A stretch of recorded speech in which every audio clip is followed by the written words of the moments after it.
So we want to have, we're going to cover Gabriel too. So we do have the contact information for both Emilia and Gabriel there. If you guys want to reach out to them, or if you guys are tweeting and all, we use the hashtags foreign startups. And otherwise the contact info is there. So let's hear from Gabriel. Gabriel has a very interesting startup on the legal side of things, and how to cut the red tape and that exists in the Brazilian market. But I would love to learn more about it. Sure, it's a pleasure. First of all, thank you, Evan, for the invitation. I think we are always privileged to be here in Silicon Valley. From the environment that we have here, it's like crazy. Most of you guys are not from the United States, so you know that in our former countries we don't have this culture of sharing, and this kind of events are super powerful for our companies and for ourselves as entrepreneurs. Emilia shared a great story about her content tools that I started to admire. I'm already a client, and Linte is a bit different. I'll tell my story. It's a bit shorter, so like I'm anxious to jump to the Q&A. So like I'll try to make it as quick as possible. I'm a lawyer. I'm a former lawyer in Brazil, and I know that lawyer sucks. So like I try to avoid speaking about the law and legal industry in Brazil. And tell about more why did I decided to start Linte, and what I've learned during this crazy path. One very important thing that I would like to recap on your speak, Emilia, was like you said that you never thought about making and creating a company, and that's the most important thing. I don't know how many of you guys here in the audience are founders, but like the most important thing about entrepreneurship and like creating your own startup, you don't start something just because you have a great idea. You start it because you just can't handle anymore. You must do it. You know, I started my company because I could not live anymore like working for other people's dreams. I was using a suit inside of a huge company, a multinational company in Brazil, and like. My mom she cannot believe that I quit my job. I cannot explain to my grandma what I do. I cannot, she just can't believe, because I had a great career as a lawyer, and I just decided to burn all the bridges and start by myself. It all started when I was 12 years old. I decided to make staples and things for stationery things in Brazil. I decided to sell things. I didn't have any instructions from my parents. They hate entrepreneurship. They wanted me to work for a big company and stuff. And I always been a big fan of technology, and I decided to create websites and stuff.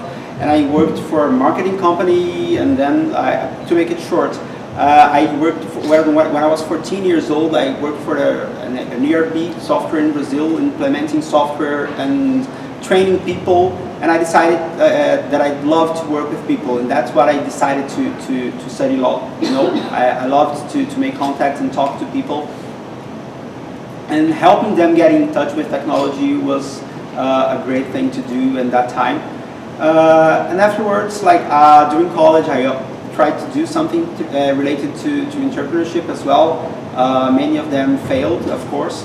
And what else? I created a company when I was 21 years old, a digital marketing company, while I was working as an intern for big law firms. And someday in my life, I decided to make I wanted to create an impact in the legal industry. I was working as an intern for big law firms in Brazil, and then I became a lawyer in a big law firm. Then I went to a multinational company, and things were going right. But legal industry in Brazil, and that's where Linte comes from. Brazil is a crazy country. It's a sue-friendly country. Companies there receive 30,000 lawsuits a month. If you buy something, if you don't receive it in the day you expect to sue, you can sue the company and say to the judge that you are super unhappy because of that, and you can earn $20,000, $10,000 in a lawsuit because of your iPhone. It's crazy. And when I saw that it was super hard to prioritize things, and the cost of the litigation management was crazy, I decided to look for the world and see what legal tech industry were creating. and then what I could do to bring that to Brazil. What I did is like, I started in the company I worked in. I started an automation project inside to test it, and then when I decided to quit the company, it was like a super hard decision, personally speaking, because as entrepreneurs, we feel sometimes alone ourselves. If you don't have support from your family, from your girlfriend, it's kind of like a lone decision.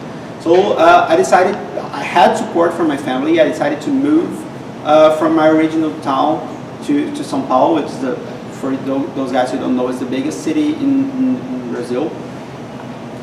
And I decided to start validating and researching the market deeply to become an expert in legal tech. I traveled to the United States in 2014 to study marketplace here, to study document assembly and other tools that were transforming legal industry here, and how could we solve the problem that companies were having in Brazil. What I did, I'm not a technical founder as well. As I told you, my background is law, and it's hard to start a tech company without a technical founder as well. So I was desperate to have the team, and I thank God I could find great, my team, my co-founders are awesome. And back then, I had to do what's very important for you all to have in your minds.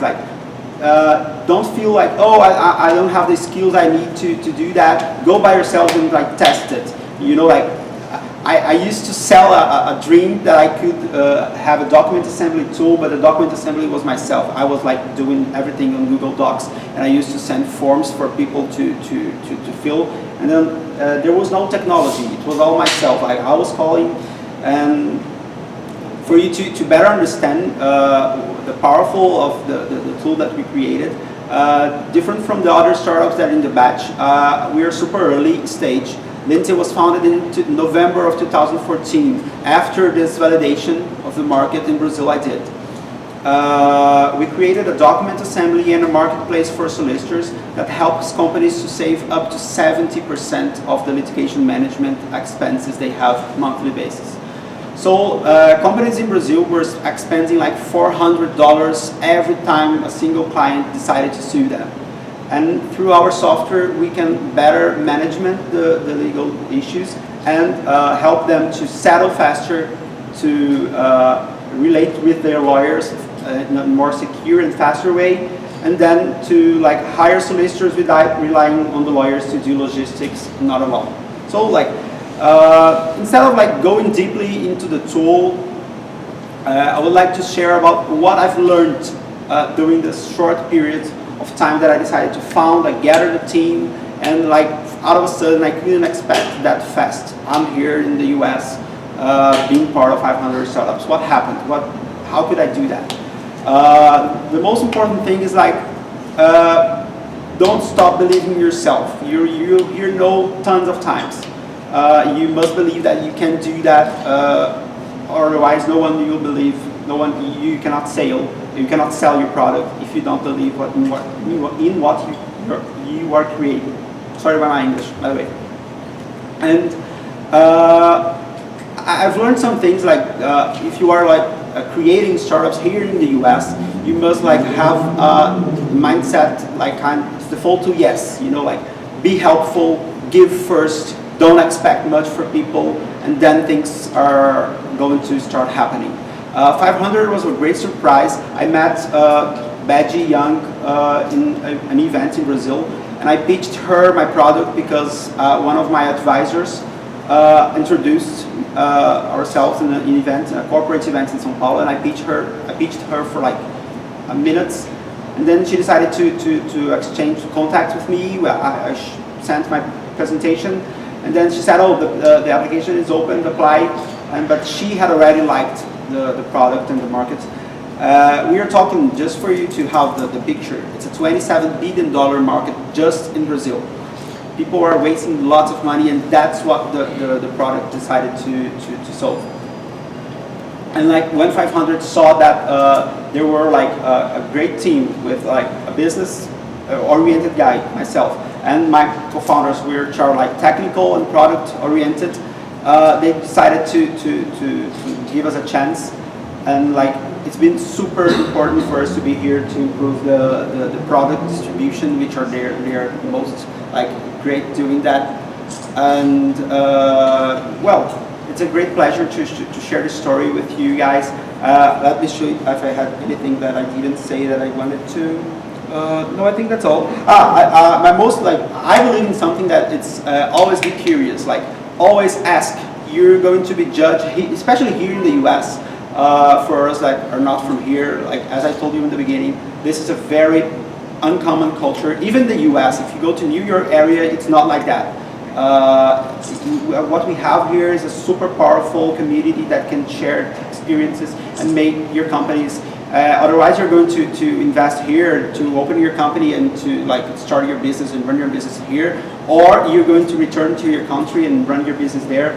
Try to learn as much as possible of what happens here to export this culture to your foreign startups. I myself, I'm bringing to Brazil some of the learnings I'm having here, and I expect sooner to I'll maintain an office here, and I expect sooner to get to American market as well. Being curious is the best way, the best advice I could ever give someone. Ask questions a lot. I think that's it. Did you go through the same review process with 500 startups? No, it was a bit different. Linte is a bootstrap company as well, and I didn't have money and time to come as a military. She was already here, I wasn't. So I took the chance to do a Skype interview, and it was super hard. English is not my native language. It's hard to explain. It's a super complex product. Explaining the product for people that don't understand the legal industry in Brazil is hard. But I had pitched to a founding partner, a managing partner before, so I had this advantage. But it's still it's possible to do by Skype. But as Emilia told you guys, doing it alive, in person is much better. What do you think is the one key factor that made Linte clear the review process and become a part of it? Having an absolute clear vision of the roadmaps of products, and having validated the market, having validated the product, interviewed users. But the key factor is we had a clear value proposition with a super inefficient market and big market. And with a business model defined, we had the pricing model, the business model, a paying customer already. So in 1 month, in less than 1 month, we got a huge client in Brazil. And we my success story is my first client was expending 10% of its revenue in litigation management. We could make things internally, and it could save up to 70% in less than 1 month.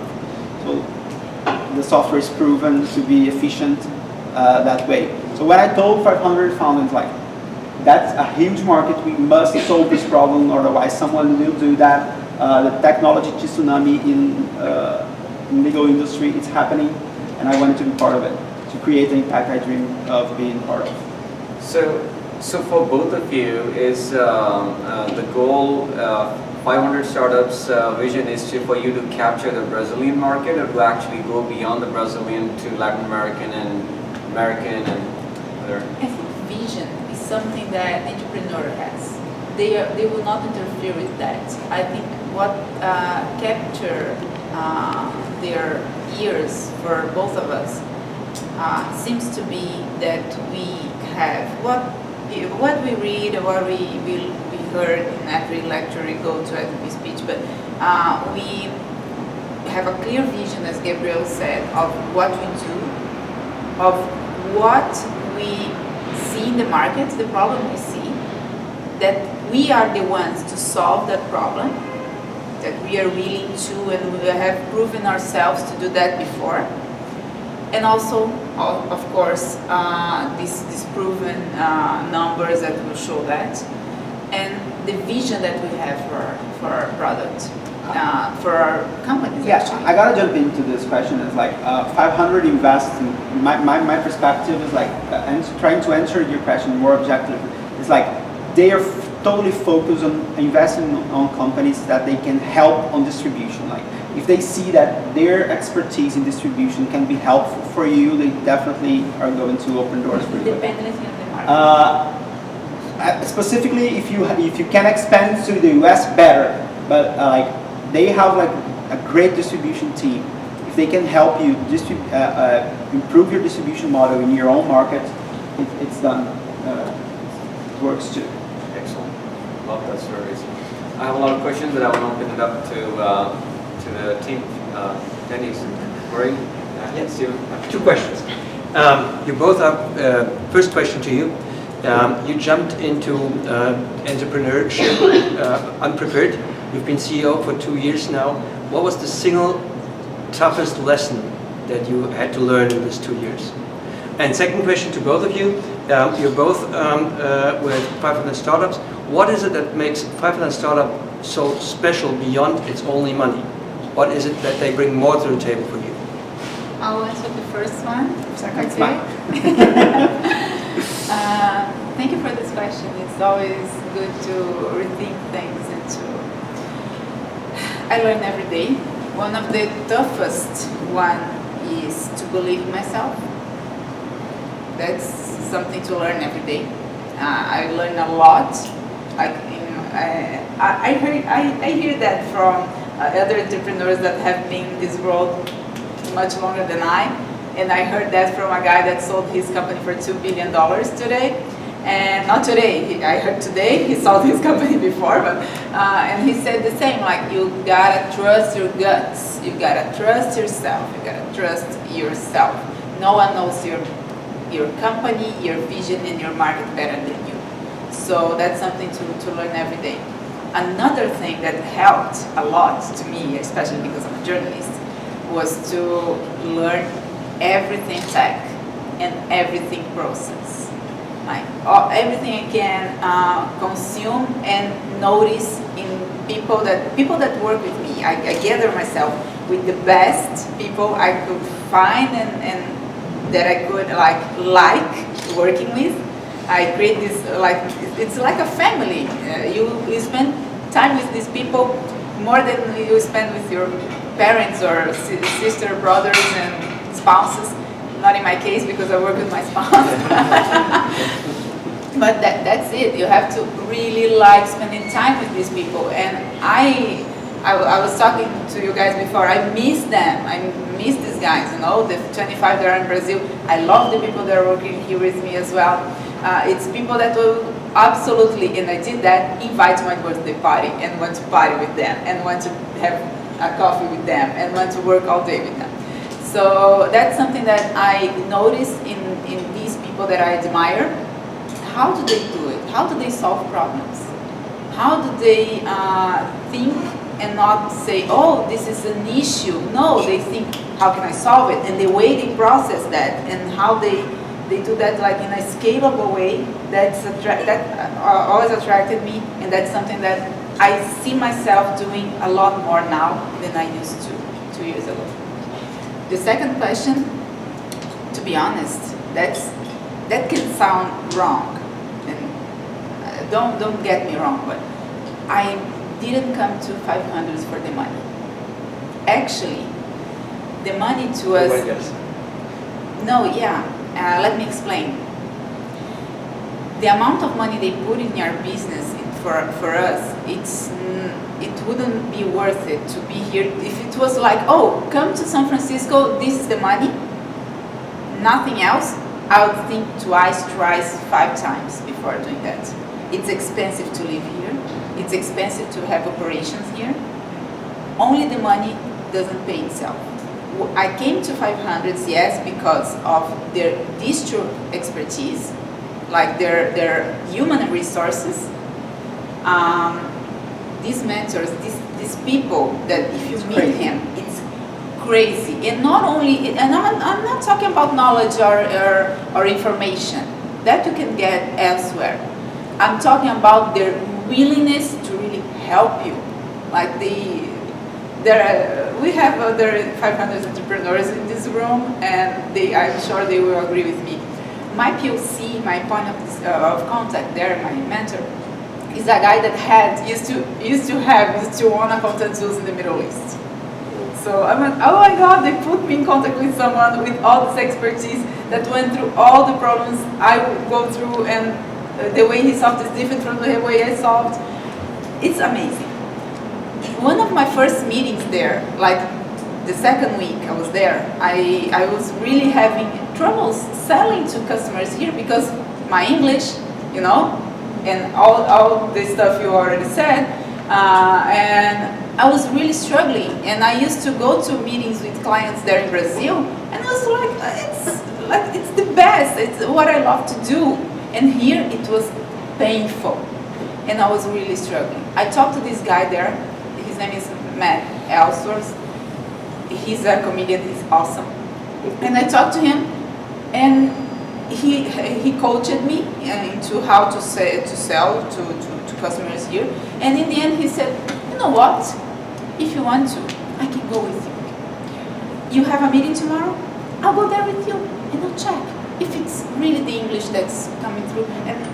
And I was like, Jesus, this guy is offering his time, his valuable time, to go with me to a meeting. The team is so hands-on. Like I'm like, oh my God! I came to our table like with tears in my eyes. I was like, wow, I feel like home there.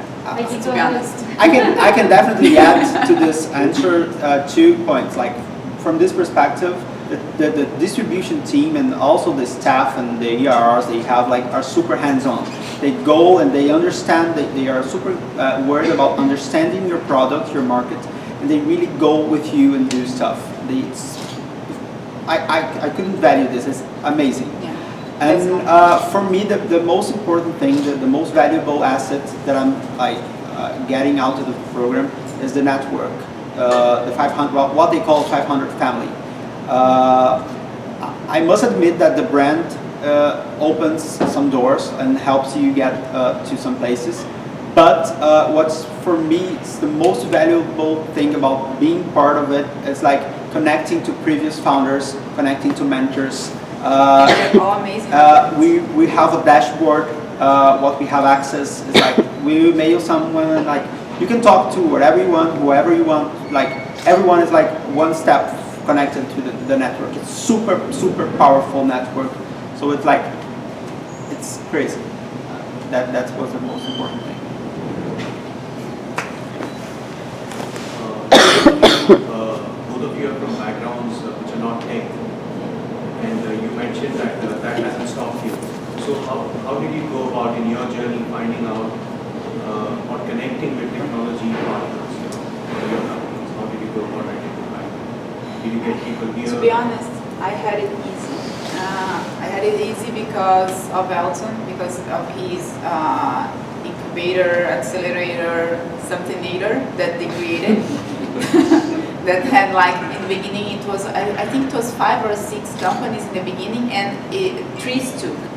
Content Tools, Decorado, that is a marketplace for architects. They are opening operations here in the US as well, in Miami, and Movia, which is like 100 times better than Basecamp in my opinion. They were sold to another company in Brazil, and other companies that didn't work out. And so their network there, like it was a tiny one, but they put me in contact with the guy that is now my CTO, the guy that I dreamed about like having this guy on board, and in the beginning I couldn't have him. He was just a mentor for other junior tech guys, like junior developers, and he was like coming on board step by step, and now he's our CTO, and I feel blessed, but I have it easy. It was network mostly. I have a totally different experience. For me, it was super fucking hard. São Paulo is like crazy. You don't have qualified people because you're already working for Facebook, Google, and big companies like Oracle. It's crazy. But I was lucky because my mentors and like some of my partners were like super hands-on on like introducing me to people. And I had relationship with Carlos, which is my CTO now, and he was working for e-commerce. He was a former CTO of a startup and then an e-commerce. Really cool e-commerce. I talked to like, I would say 100 developers probably during like some months before launching the product. While I was, I don't know if you remember, I told you like, I was received by the major bank in Brazil, a big mobile phone operator, the first client doing this MVP and validating stuff. And while I was doing that, I say, this will stick as software. I need to sell this dream to someone else. And I talked to many guys, like I had a guy helping me out putting a website online. And when I saw that Carlos was like, he felt the powerfulness of the software, and I said, oh, I want to join this team. And I didn't say that like, then we discussed it like equity and options and stuff, because first of all, you must sell it, because I would never be able to pay the salary that he could gain in a big company. I would never be able to pay my head of product the amount of money that he deserves. He has a master's degree in UX and artificial intelligence. It's like he could be like has a great salary in big companies. And selling the vision is the most difficult part. I would recommend talk to as much people as you want. It's like a marriage. Like you must find someone that has complementary abilities.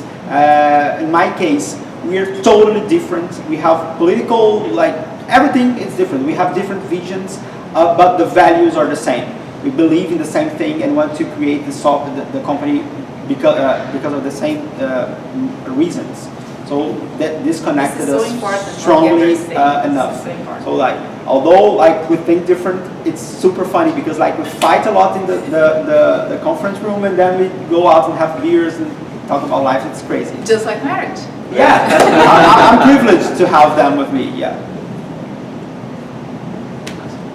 Thanks for your speech, guys. It's great. But so I'm a recent graduate, and I moved here recently, like 2 months ago, and I've been on a crossroad between starting my own company and working for big corporations. And I guess with startups and big corporations, people are your biggest asset.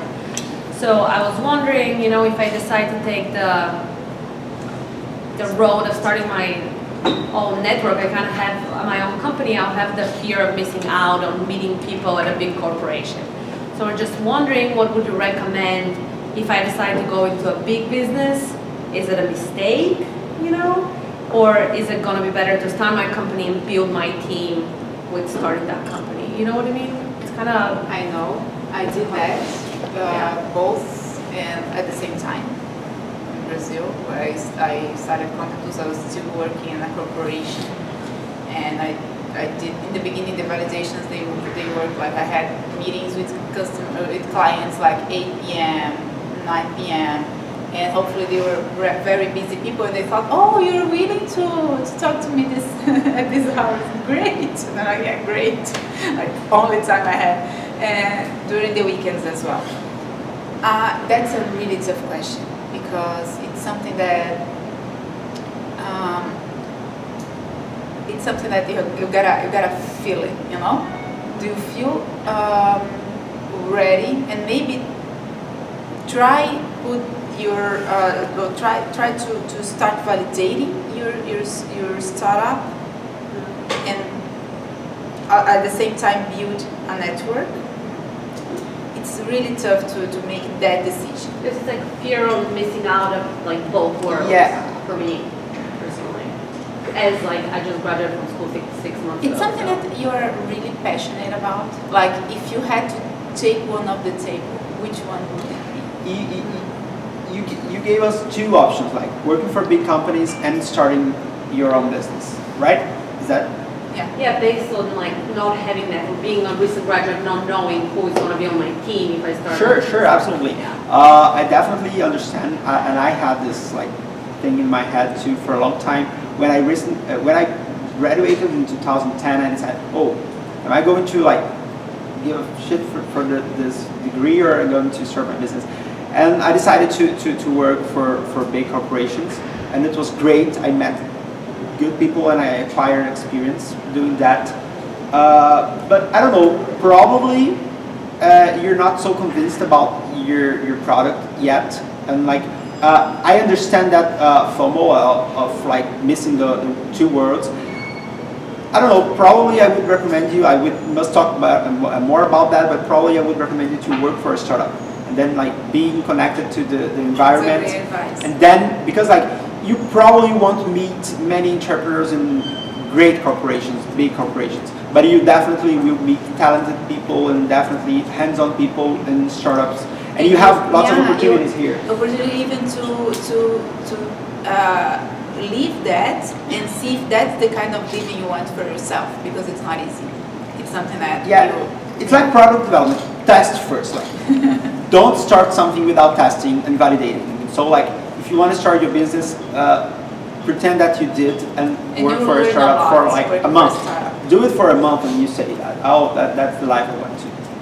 Validate first. A good friend of mine, she actually just recently left a very cushy job with a law firm in investment banking actually, and they were paying her really well. They have a way of actually keeping you there with bonuses and all. And her vision was to start something on her own on the culinary side or on your food side, and she started a food truck. She left an investment banking job to start her own food truck. But I met her and she said, I've never been happier. That's awesome. Or, yeah. That's awesome. I like this. And also another thing you have to think is that, am I willing to not have a paycheck for maybe 1 or 2 or 3 months in a row? Because that can happen. I heard from other entrepreneurs, oh, we never missed a team member paycheck. We never missed a team member paycheck. We have missed lots of founders' paychecks, and that happens. So that's something I have to.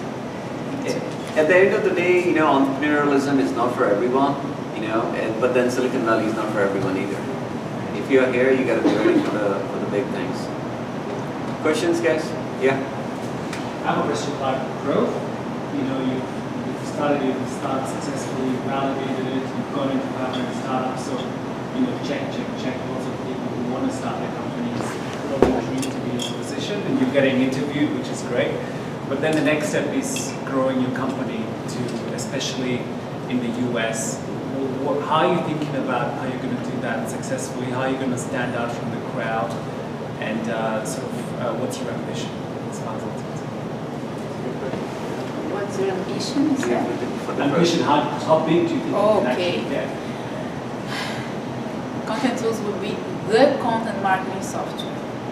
We don't have an answer for content marketing yet. We have a few platforms and services doing some parts of content marketing. Oh, I can go to creation here, and maybe if I want management, I have these solutions and these 5 tools I can use.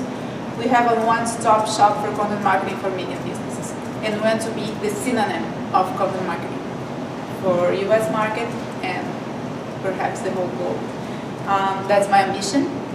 How we'll do that is by validating the markets we're interested in, and also growing through, especially content marketing, inbound marketing for scale.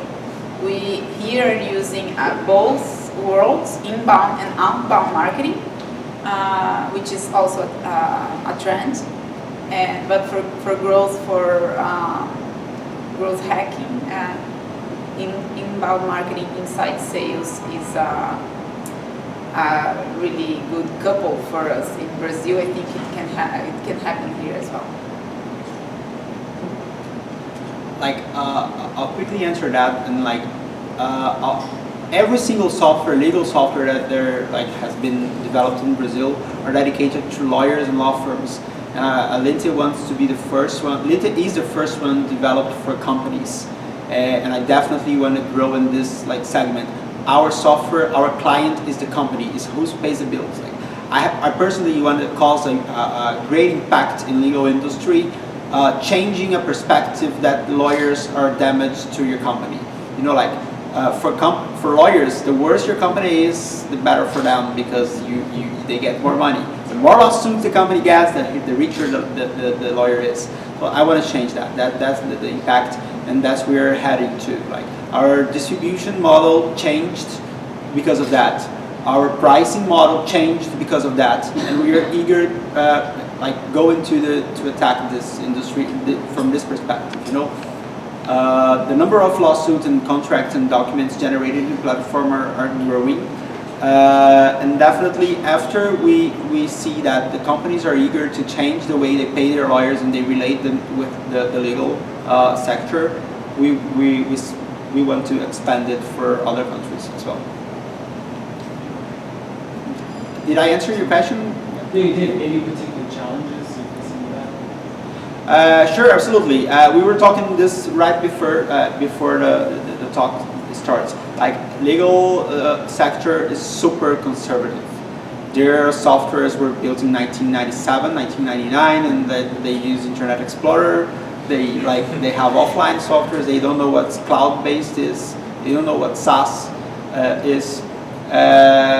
Which is a challenge and an opportunity, because once they start using a software with better practice of usability, of UX, a design thing, I love design, and like when I present to lawyers, like, oh, you can manage your lawsuits this way, and like, whoa, I didn't know that. So like, it's an opportunity too. You know, it's difficult to get into that, to sell to, but when I do, it's great. The feedback has been great.